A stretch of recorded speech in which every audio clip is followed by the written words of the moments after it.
I want you all to think back to what you were doing in 2020. Probably masking or social distancing, right? But we didn't have to do that forever.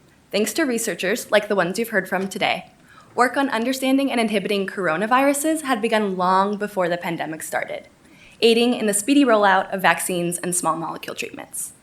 The World Health Organization has identified 7 families of viruses that have the potential to cause a global pandemic. One of these families is coronaviruses, and another one includes the chikungunya virus. Discovered in Tanzania nearly 75 years ago, chikungunya means that which bends you over in the Makonde language due to the symptoms of joint and muscle pain caused by viral infection. There is a vaccine that can be used as a preventative measure for CHIKV. However, it has limitations in terms of access and efficacy, highlighting the need for other treatment options. As such, my research revolves around the identification of a small molecule that can be used as treatment after CHIKV infection. To understand how small molecule treatments work, you can imagine them as sort of a lock and key mechanism, where the lock in this case is a viral protein and the key is our small molecule.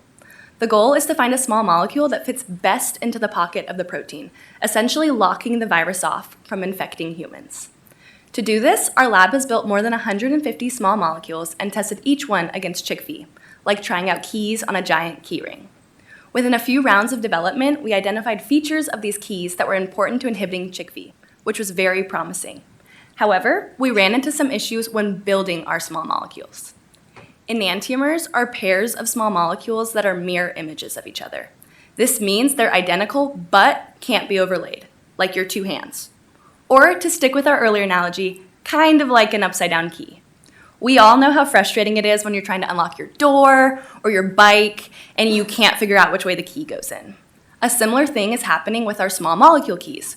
When they're built in the wrong orientation, they don't lock off the virus as effectively, if at all, and may even unlock other proteins and cause unwanted side effects.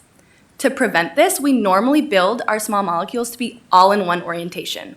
However, when building one of our more effective molecules, we ended up with a mixture of the 2 enantiomers, meaning half of everything we tested was in the wrong orientation. To address this issue, I have developed and optimized a new method of building our small molecules that resulted in more than 95% right-oriented keys.